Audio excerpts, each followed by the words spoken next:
नमस्कार, भारत समाचार देख रहे हैं आप और मैं हूं आपके साथ प्रियव्रत दीक्षित। हमारी मौजूदगी इस वक्त गोरखपुर में है। गोरखपुर कहें तो बीजेपी का गढ़ या कह सकते हैं मुख्यमंत्री योगी आदित्यनाथ का गढ़। कई बार यहां से सांसद रहे, उसके बाद जब वो मुख्यमंत्री बने तो उन्होंने ये सीट छोड़ दी और उसके बाद अब यहां पर सीधा मुकाबला बीजेपी से मौजूदा सांसद रवि किशन और साथ ही इंडिया गठबंधन से प्रत्याशी काजल निषाद के बीच में देखने को मिल रहा है। यहां पर अगर बात की जाए तो जनता के आखिर क्या कुछ मुद्दे हैं, जनता आखिर जब वोट करेगी तो कौन से मुद्दों पर वोट करेगी, उसी सबको जानने के लिए हम इस वक्त गोरखपुर में मौजूद हैं और यहां की जनता से पूछेंगे कि आखिर उनके जो मुद्दे हैं वो सॉल्व हुए या नहीं, और जब वो वोट करने जाएंगे तो आखिर कौन से मुद्दों पर वोट करेंगे। आज हम गोरखपुर में यही टटोलने की कोशिश करेंगे कि आखिर गोरखपुर की जनता क्या कहती है। क्या इंडिया गठबंधन को यहां से सफलता मिलेगी या एक बार फिर से बीजेपी का सांसद यहां पर होगा। मेहमानों से आपका परिचय कराते हैं। हमारे साथ मेहमानों में ब्रजेश मणि मिश्रा जी हमारे साथ मौजूद हैं, बीजेपी से जोरदार तालियों से स्वागत कीजिए। प्रहलाद यादव जी हमारे साथ समाजवादी पार्टी से मौजूद हैं, साथ ही मनीष ओझा जी हमारे साथ कांग्रेस से मौजूद हैं और ओम नारायण पांडे जी हमारे साथ बीएसपी से मौजूद हैं। सभी मेहमानों का जोरदार स्वागत कीजिए और साथ ही साथ जनता का भी बहुत बहुत स्वागत है। चलिए ब्रजेश जी, क्या लग रहा है जिस तरीके से 400 पार का नारा दे रहे हैं आप, इंडिया गठबंधन भी सीधी फाइट में है? कोई भी चुनाव होता है तो फाइट में तो हर पार्टी रहती है जो लड़ती है। अब जिसकी जितने ना जनता के बीच में पकड़ रही है वो उसको उतना वोट मिलेगा। हमारा रिकॉर्ड रहा है कि हम लगातार बढ़ते आए हैं 2014 से अधिक 2019 में, तो इस बार 400 से अधिक का हक हमारा बनता है और जनता पूरे हमारे साथ है। और आप ध्यान देंगे 400 का पार का नारा पार्टी के किसी व्यक्ति ने नहीं दिया बल्कि जनता ने दिया। जिस तरीके से जनता हमारे नीतियों को स्वीकार कर रही है और हमें सपोर्ट कर रही है, आशा ही नहीं पूर्ण विश्वास है कि हम 400 पार होंगे। ठीक है, जनता के मुद्दे कितने सुलझे हैं और कौन कौन से मुद्दे लेकर इस बार इंडिया गठबंधन जा रही है जनता के बीच। प्रहलाद यादव जी हमारे साथ मौजूद हैं। यादव जी, कैसा लग रहा है माहौल, क्या चुनावी माहौल देख रहे हैं, क्या बीजेपी ने यहाँ पर विकास किया है? चुनावी माहौल में ये लग रहा है कि पीडीए जो इंडिया गठबंधन के तहत उत्तर प्रदेश में माननीय अखिलेश यादव ने जो पीडीए का नारा दिया है, उस पीडीए के लोगों का जो उत्पीड़न हुआ, जो उनका रोजगार नहीं मिला, नौकरी नहीं मिली, जो अग्निवीर बना दिए गए लोग, जो शिक्षा महंगी कर दी गई। पहले 5,000 रुपये में यूनिवर्सिटी से बीए करके लोग निकल जाते थे, अब 50,000 रुपये में यूनिवर्सिटी से बीए करके जाएंगे। तो जो शिक्षा महंगी हो गई, स्वास्थ्य महंगा। गोरखपुर में क्या मुद्दे रह गए? गोरखपुर का भी वो पूरे देश का मुद्दा है जनाब, गोरखपुर का ही मुद्दा नहीं। स्थानीय मुद्दों की बात की जाए तो उसमें कौन कौन से मुद्दे रह गए? स्थानीय मुद्दे तो यही जहां आप खड़े हैं वही पार्क में, इसके बगल में विश्वविद्यालय गोरखपुर का है। आदरणीय मुख्यमंत्री जी 3 बार 4 बार एक कह करके सांसद बने थे कि मैं इसे केंद्रीय विश्वविद्यालय का दर्जा दिलवा दूंगा। देश में और प्रदेश में उनकी सरकार है, दिलवा देना चाहिए, हमारी मांग है। उन्होंने कहा था मेडिकल यूनिवर्सिटी हम बनवा देंगे। इस मेडिकल कॉलेज को बिहार तक का, नेपाल तक का मरीज अटेंड करता है, उन्होंने नहीं बनवाया। हमने अगर एम्स की ज़मीन दिया तो उन्होंने एम्स में केवल बिल्डिंग बनवा दिया। बिल्डिंग बनवाने से इलाज नहीं होता, डॉक्टर होने चाहिए, अच्छे डॉक्टरों की नियुक्ति होनी चाहिए। जो गोरखपुर में अच्छे डॉक्टर थे, मुकुल मिश्रा जी, राकेश सक्सेना जी, न्यूरोलॉजिस्ट, कार्डियोलॉजिस्ट, ऐसे लोगों को उन्होंने ट्रांसफ़र करके भेज दिया आरएमएल में। यहाँ कोई स्पेशलिस्ट नहीं है किसी रोग का। ओपीडी में मरीज दिखा करके और उसके बाद वहीं से एम्बुलेंस में लोग लूटे जा रहे हैं जो प्राइवेट हॉस्पिटल्स हैं।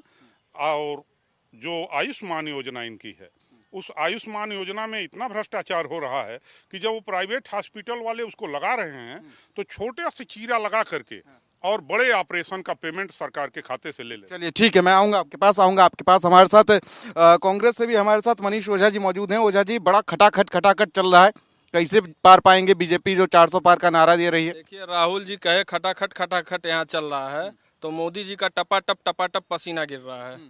ठीक, और मैं इनकी बात, मैं भाजपा के जो हमारे बड़े भाई हैं यहाँ पे मंच पे, उनकी मैं बात करने आया हूँ। वो कह रहे हैं 400 पार, इन्हीं के परिवार में आपसी मतभेद है। वित्त मंत्री सीतारमण के पति ने बोला है कि भाजपा यदि 2024 में 400 पार आई तो देश की दिशा और संविधान में बहुत बड़ा उलटफेर होगा। और मैं आपको बताता हूं कि जैसे रसिया और चाइना में जो है कि मतलब जब तक जीवित हैं तब तक वही रहेंगे, तो वही होने वाला भारत में। अगर यह जनता नहीं जागी तो 400 पार यदि भाजपा पहुंची, वैसे पहुंचना नहीं है, हम लोग खुद 360 सीट पा रहे हैं, इंडिया गठबंधन खुद पा रही है। लेकिन ये लोग जो प्रोपोगंडा जो फैला रहे हैं कि हम 400 पार, ये सपना देखें।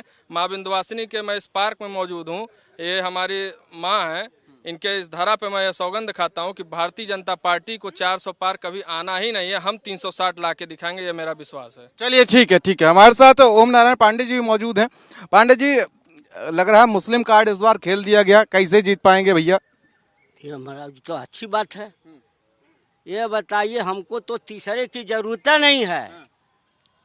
दलित लगभग 23% और 12% मुस्लिम, तो वोट हमारा रात तुम्हारा कहाँ होने वाला है? न भारतीय जनता पार्टी न गठबंधन, सरकार बहुजन समाज पार्टी की बनने जा रही है। कितनी सीटों पे लड़ रहे हैं? हम है सभी सीटों पर, सभी की सभी सीटों पर। कहाँ है? कोई है ही नहीं है। वोट हमारा है।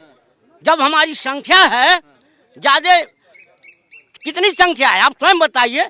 दलित समुदाय का 23% हिस्सा बनता है और जो अल्पसंख्यक समुदाय 12-14% है और सब एक जाई हैं 24। ये बताइए 24 बीएसपी की सरकार बनेगी, कितनी सीटें हैं बीएसपी, कितने पे लड़ रही है? ये बताइए बीएसपी की कब सरकार बन रही है? 4 बार मुख्यमंत्री बीएसपी के, 1 बार केंद्र का चुनाव है दादा। केंद्र का चुनाव, फिर बहुमत किसी न किसी रूप में बहन जी को लोग प्रधानमंत्री बनाने जा रहे हैं। कैसे बना रहे हैं? है? कैसे? नहीं, भाजपा का साथ देने का आरोप लगा है। आकाश आनंद बोल देते थे बीजेपी के खिलाफ, तो उनको हटा दिया गया। ये आरोप कैसे? अब अनुशासन में रहने के कारण बहन जी कभी भी भाषा शैली को किसी को बर्दाश्त नहीं किया है। रमाकांत दबाव था उनके ऊपर, ऐसा कहा? नहीं दबाव था, कतई नहीं। ये सुनिए, रमाकांत यादव सांसद थे और उन्होंने एक महिला का घर कब्जा किया था, चाहे जमीन कब्जा। वही भाषा शैली उनकी राहुल गांधी के लिए होती थी, वही भाषा शैली उनकी अखिलेश यादव के लिए होती थी, और वही भाषा शैली अगर बीजेपी के खिलाफ हो गई तो हटा दिए गए। चाचा, ये ठीक नहीं। कतई नहीं, आपकी समझदारी गलत है। और बहन जी का जो अनुशासन है वह किसी को वो छोड़ती नहीं। ठीक है, जनता के बीच जाऊंगा। भैया, जनता क्या मुद्दे हैं? सवाल किससे और जवाब प्रतिनिधि देंगे। क्या मुद्दे हैं भैया? देखिए, ये सरकार जो सबसे पहले सवाल किससे? सवाल मेरा बीजेपी से है। उनसे पूछिए, उनके जो नारे थे, जो मुख्यमंत्री कहते थे महंगाई का म, शिक्षा का स, किसान का क, वो गया कहाँ? जो 400 का नारा दे रहे हैं, उनसे पूछ लीजिए 400 कुंटल जो आरडीएक्स पुलवामा में आया था, जिसमें देश के जवान शहीद हुए थे, उसका तो हिसाब दे, जिसके नाम पे ये वोट भी मांगे थे। तो ताबूत घोटाले के लोगों से पूछ। ठीक है। हाँ, क्या कहना चाहिए? सर, मेरा सवाल बीजेपी प्रवक्ता से है। सर, शिक्षा, महंगाई, रोजगार के नाम पे वो बात ही नहीं करते हैं। जो हमको शिक्षा देगा, रोजगार देगा और हम लोग को बढ़िया स्वास्थ्य लाभ देगा, उसी सरकार बनेगी। ठीक है। मेरा सवाल बीजेपी के प्रवक्ता से है और हम आज चाहेंगे कि आज वो जवाब देंगे, क्योंकि मेरा ये सवाल 2 बार से रह जा रहा है, जवाब नहीं दे पा रहे हैं और हमेशा नहीं दे पा रहे हैं लोग। मोदी जी का कुछ दिन जनता क्या चाहती है? परिवर्तन? जनता तो परिवर्तन चाह ही रही है, मगर मेरा जो सवाल है, मोदी जी बड़े बड़े वादा कर रहे हैं, मतलब बड़ी बड़ी बातें बोलते हैं। कह रहे थे कि गाजा में स्पेशल टीम भेज के उन्होंने क्या नाम है बमबारी रुकवा दिया, और ये मणिपुर में जो हुआ सैनिक की पत्नी को अर्धनग्न घुमाया गया, उसके लिए मोदी जी कहाँ थे? इसका जवाब कब देगा? ठीक है। हाँ, गठबंधन से क्या सवाल? लोगों से है कि संदेश खाली में जब महिलाओं के साथ अत्याचार होता है तब ये क्यों चुप हो जाते हैं और बिल्कुल मणिपुर का राग क्यों लापते हैं? तो मणिपुर का छोटा मामला है। मुद्दे गंभीर हैं इस बार, और भी लोग जानेंगे महिलाओं के मुद्दे कितने सुलझे, ये जानने की कोशिश करेंगे। मैम, क्या नाम है आपका? मेरा नाम साधना पांडे है। क्या लग रहा है इस बार काजल निषाद या रवि किशन, दोनों ही फिल्मी जगत के सितारे हैं? नहीं, रवि किशन। काहे? क्योंकि योगी मोदी की सरकार बीजेपी में जो काम किया है वो क्या कहते हैं, कांग्रेस और सपा नहीं कर पाया है। और ये भाई साहब बोले हैं ना अर्धनग्न घुमाया गया था, ये बताइए सपा के राज में दिल्ली में जो कांड हुआ था वो कौन सा कांग्रेस कांग्रेस सॉरी सॉरी कांग्रेस कांग्रेस ठीक है ठीक है ठीक है ठीक है ठीक है ठीक है ठीक है। उनके साथ बस में किया गया था, बस में किया गया था। ठीक है ठीक है ठीक है ठीक है ठीक है, जवाब ले लेंगे जाएंगे सबके पास। क्या मुद्दा है मैडम इस बार? ठीक है ठीक है। 2014 से जब से प्रधानमंत्री नरेंद्र मोदी बने और 2017 से जब से उत्तर प्रदेश में योगी आदित्यनाथ की सरकार आई है, मैं इंडिया गठबंधन से मैं यही जानना चाहती हूँ कि 2000 पहले और 2017 से पहले, 2014 और 2017 से पहले कौन सा इन्होंने गोरखपुर या पूरे समूचा पूर्वांचल में मैं पूछना चाहती हूँ कि उन्होंने क्या काम किया है। भ्रष्टाचार होता था, उस समय जंगल राज रहता था, महिलाएं जो है दिन में भी चलना मुश्किल रहता था, रात की तो बात छोड़ दीजिए। और जो न्यूज़पेपर उठा ठीक है ठीक है ठीक है ठीक है। नेताजी सुनिए जरा, सवाल गंभीर है इस बार, ध्यान से सुनिए जरा, ठीक है? आएंगे इधर भी लोगों से बातचीत करेंगे। भैया क्या मुद्दे हैं इस समय? इस चुनाव में केवल और केवल विकास का मुद्दा है। पूरे देश की प्रतिष्ठा पूरे दुनिया में बढ़ी है। जब कौन लग रहा विकास कर पाएगा? मैं बता रहा हूँ, जब डिजिटल इंडिया प्रधानमंत्री हमारे देश का शुरू करता है तो आज डिजिटल ट्रांजैक्शन के मामले में पूरे दुनिया में भारत नंबर 1 पर है। सड़क निर्माण की बात अगर होती है तो सड़क बनाने में, एक्सप्रेसवे बनाने के मामले में पूरे दुनिया में सबसे तेज गति से एक्सप्रेसवे अगर कहीं बनाया जाता है तो भारतवर्ष में बनाया जाता है। देश जान चुका है, देश इनके बरगलावे को भी जान चुका है। ये अगर मुद्दा लेकर के आते हैं तो जातिवादी मुद्दा पीढ़ी है, जैसे कि इनके प्रवक्ता भी बोल रहे थे। इनके अलावा जातिवाद के अलावा कुछ है ही नहीं कहने के लिए, केवल समाज को जाति के नाम पर बांटने का काम। ठीक है ठीक है ठीक है। चाचा क्या लग रहा है? अब एक तरफा वोट पड़ रहा है, भारतीय जनता पार्टी जीत रही है। भारतीय जनता पार्टी जीत रही है। क्या लग रहा है, माफियागिरी, बेरोजगारी, महंगाई ये मुद्दे हैं इस बार? नहीं है। देखिए कानून व्यवस्था ठीक ठाक है, गोरखपुर विकास कर रहा है। जितने सारे विपक्ष के लोग वोट पाएंगे उसका दूना भारतीय जनता पार्टी को वोट मिलेगा। ठीक है ठीक है ठीक है ठीक है ठीक है ठीक है। क्या लग रहा है चाचा? अभी मैं बता दूं, बात हो रही थी 400 सीट की। अभी भाई साहब ने जीरो से हीरो बनने का ख्वाब देख रहे हैं, तो हम हीरो से 400 क्यों नहीं देख सकते हैं? दूसरी बात, दो को ध्यान दीजिए, 2 को बारिश होगा, 3 को कीचड़ खिलेगा और 4 को कमल खिलेगा और बाकी सब हवा में उड़ेगा। चलिए ठीक है ठीक है ठीक है। मैम, महिलाओं के मुद्दे हमेशा सही रहे हैं प्रमुखता से। क्या लग रहा है, कानून व्यवस्था, महिला सुरक्षा, कैसा क्या लग रहा है कि कौन आएगा 4 जून के नतीजे को लेकर? क्या कहने वाली?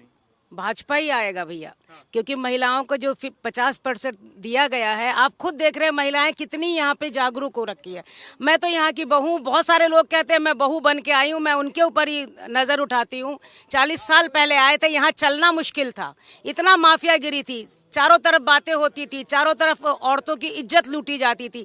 आज तो लगता है जैसे राहुल गांधी कह रहे हैं कि गरीब महिलाओं के परिवारों को हर परिवार की एक महिला को 1 लाख रुपए सालाना देंगे। गांधी खुद गरीब है, वो क्या गरीब महिला को देगा?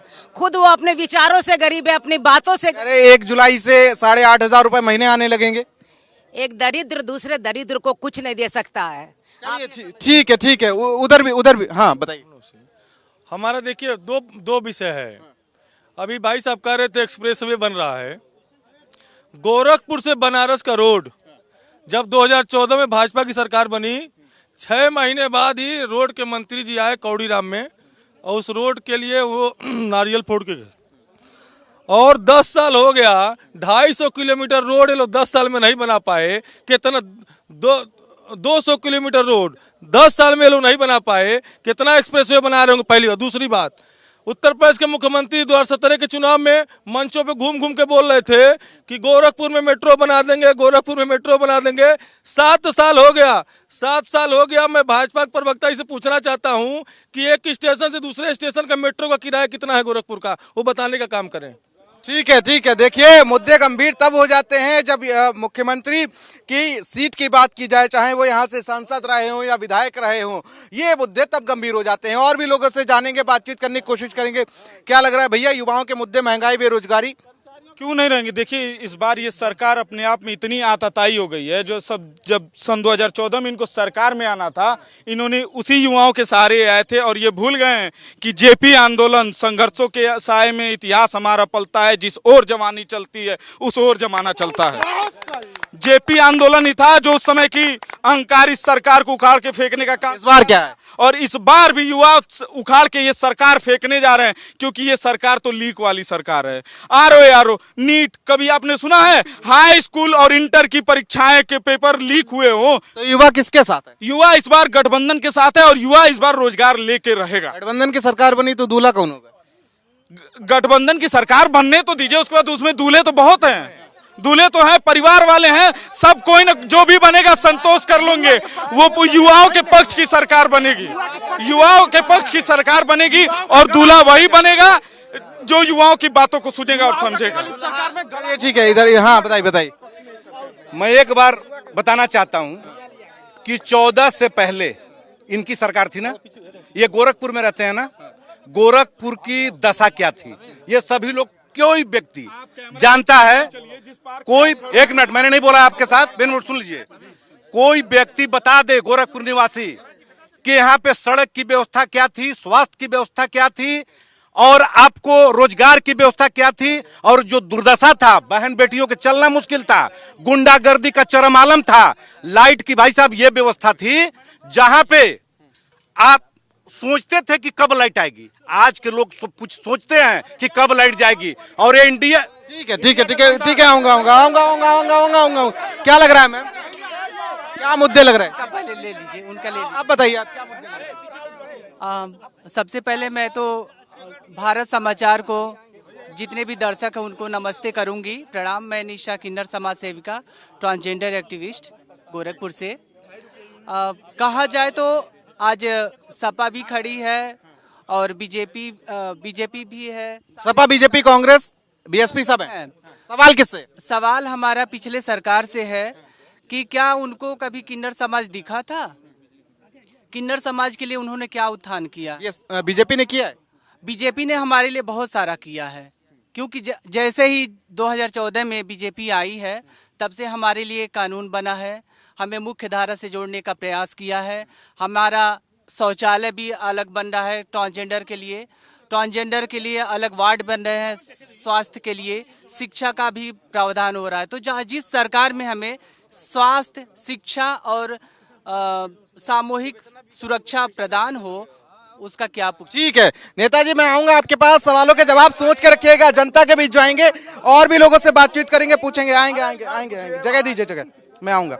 मैम, क्या लग रहा है मुद्दा इस बार? मुद्दा क्या है? मुद्दा बिल्कुल सही है। ये लोग तो बेवकूफी कर रहे हैं। ये बताइए, महंगाई के जमाने में नहीं थी, महंगाई आज है। कहते हैं महंगाई है, क्या करेंगे महंगाई कह के? आज ही महंगाई है, शिक्षा महंगी हो गई है। अरे जो पहले जमाने में मास्टर की, पहले जमाने में 5, क्या लग रहा है चाचा? भाजपा की पूर्ण सरकार बनेगी, पूर्ण बहुमत से भाजपा की सरकार बनेगी। और अभी हमारे समाज गठबंधन प्रवक्ता से एक सवाल था। आपने कहा था कि जब योगी जी मुख्यमंत्री बने तो यहाँ से प्रदेश के जितने अच्छे डॉक्टर थे उनको उन्होंने राम मनोहर लोहिया में से संबंध कर दिया। लेकिन ये माननीय अखिलेश जी जब मुख्यमंत्री बने थे तब उन्होंने ऐसा कार्य किया था। आपको ये सूचना गलत है। चलिए ठीक है, अब मैं आऊंगा नेताओं के पास, जवाब लूंगा। अच्छा चलिए ठीक है, युवाओं से एक सवाल ले लेते हैं। क्या मुद्दे लग रहे हैं? देखिए, हमारा एक एकदम साफ मुद्दा ही बा कि अब तक नेताजी साफ मुद्दा सुनिए, साफ शब्दों में। हमारा साफ मुद्दा ये कि गाँव में सोखा होला, जो कि सोखा कहल जाला। तो उस सोखा कहल है, आकाश बनली, पाताल बनली, पूरा दुनिया बांध ली, तीन लोग बांध ले लें। मैं राजनीति विज्ञान का विद्यार्थी हूँ, मेरे जो जमीनी मुद्दे मैं उन पे बात करूंगा। आप क्या करते हैं, 400 पा रहे हैं कि 300 पा रहे हैं, उससे मुझे मतलब नहीं है। तो ये बताइए, सुनिए, हम हॉस्टल से आते हैं, ठीक है, मैं हॉस्टल से आता हूँ। दाल जो है 280 रुपए किलो हो गई है, तेल 400 रुपए किलो हो गया है। और कौन सा तेल खाते हैं भैया? 400 किलो, 400 रुपए किलो, 400 सरसों का तेल 400 रुपए किलो, 400 रुपए किलो हो चुका है, ठीक है। अब सुनिए, ये कहे थे पकौड़ी तलो। अब पकौड़ी तलने के लिए हम 400 किलो का तेल खरीदें कि क्या खरीदें, ये बता दें। और ये पूरा दुनिया, ठीक है, नेताओं के पास जाऊंगा। मिश्रा जी, बड़े गंभीर मुद्दे हैं, राह आसान नहीं लग रही है बीजेपी के इस बार। 19 रिपीट करेंगे, कैसे करेंगे? चंद लोगों जो पार्टी के परस्त हैं उनके द्वारा आरोप लगाने से भारतीय जनता पार्टी के विजय का रथ रुकने वाला नहीं है। अभी जब लोगों ने जिस तरीके से शिक्षा की महंगाई की बात की और चिकित्सा की बात की, अभी तक केवल प्राइवेट मेडिकल कॉलेज हुआ करते थे, सरकारी मेडिकल कॉलेज। ये भैया नेताजी का जवाब सुन लीजिए। आप सभी के तमाम जो सवाल थे उनके जवाब सुन लीजिए। अभी लोगों ने कहा कि प्राइवेट कॉलेज रुक जाओ, डोंट डिस्टर्ब। अभी एक आरोप आया कि दवाएं अस्पताल प्राइवेट सरकारी नहीं है, ये है वो है दुनिया भर का। महोदय थोड़ा ज्ञान अपना हासिल कर ले। स्वतंत्रता के पहले 2000 से लेकर के 2017 तक केवल 14 मेडिकल कॉलेज पूरे उत्तर प्रदेश में थे। आज उत्तर प्रदेश में 49 मेडिकल कॉलेज रन कर रहे हैं। 1 डिस्ट्रिक्ट 1 मेडिकल कॉलेज के कॉन्सेप्ट पे हम सस्ती दवा और चिकित्सा की सुविधा देने जा रहे हैं। मुझे एक बात का हो सकता है परिस्थिति क्या रही होगी।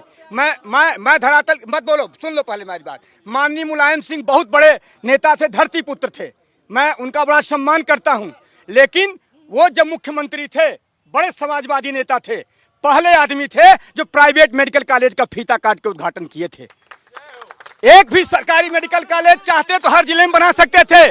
प्राइवेट मेडिकल कॉलेज देखिए पूंजीवादी बनावे ठीक है, माननीय मुलायम सिंह जी को ऐसा नहीं करना चाहिए था। आज एक गरीब मार का बेटा मुख्यमंत्री योगी आदित्यनाथ जब बनता है, हर जिले को मेडिकल कॉलेज देने का काम करता है। ये है सच्ची बात। और रही बात आज हमारे जो मेडिकल कॉलेज बन रही है, उस मेडिकल कॉलेज के लिए चिकित्सक। ठीक है यादव जी, विरोध कहीं ना कहीं इस बार आपकी पार्टी का भी देखने को मिल रहा है। जो लोग विरोध कर रहे हैं वो प्रायोजित है। अच्छा, प्रायोजित है, वही वोट बैंक है जो प्रायोजित लग रहे हैं। वोट बैंक खिसक चुका है। पीडीए का जो नारा अखिलेश यादव ने दिया और जो टिकट का बंटवारा उन्होंने उत्तर प्रदेश में किया, जिस तरीके से पीडीए के लोगों को टिकट दिया, अगड़ा पिछड़ा दलित और अल्पसंख्यक और महिला, इसमें जो उन्होंने टिकट का बंटवारा किया है, ये लोग इस समय जो 400 पार बोल करके सिर्फ हल्ला मचा रहे हैं।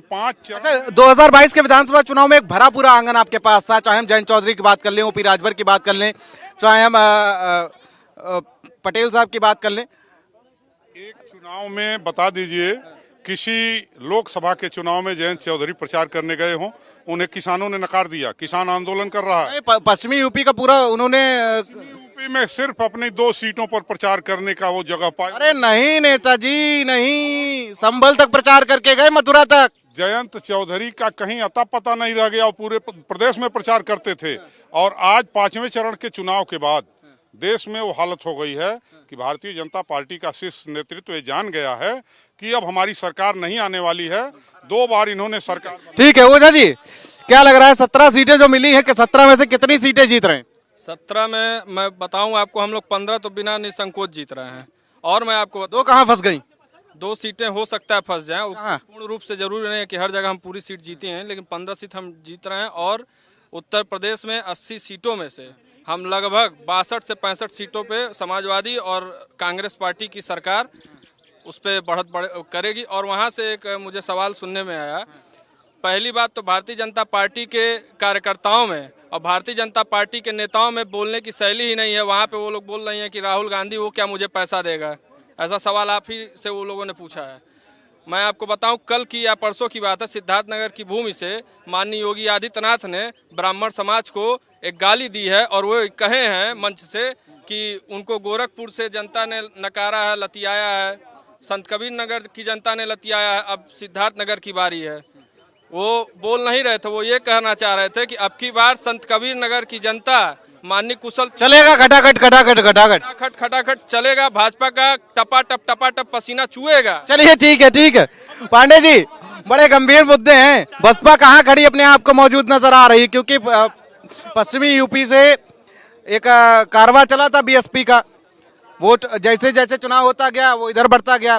अगर बात की जाए 2019 के चुनाव की, तो 2019 में बीजेपी के पास सबसे ज्यादा सीटें आपके ही पास थी। कैसे देखते हैं कि कांग्रेस की उसमें सहभागिता क्या इस बार अलग है? चुनौती बढ़ गई? नहीं, चुनौती कुछ नहीं है महाराज, मैं कह रहा हूँ वोट हमारे पास है। वो भाई साहब कह रहे हैं ना, यह लोग देखिए कौन लोग, हमारा वोट गाँव में है, दलित बस्तियों में है, समझ लीजिए कि अपना काम कर रहा है, भीड़ खाली होकर क्या करके गिनती नहीं कर रहा है, न हुटिंग कर रहा है। वोट हमारा है, हमारे पास है, और हाथी का बटन दबेगा, समझ लीजिएगा, पता चल। जौनपुर में धनंजय का टिकट काट दिया, धनंजय कह रहे थे, नाराज नजर आ रहा है आपसे? यह धनंजय का टिकट, धनंजय पार्टी विरोधी काम में लग गए रहे होंगे तो कटा होगा। हाँ, पार्टी विरोधी काम में अब श्याम यादव वहाँ से अच्छी खासी समझ लीजिए लीडिंग ले रहे हैं। क्या बात करते हैं बहुजन समाज के पास? अगर वो लीडिंग, अरे सुनिए जरा,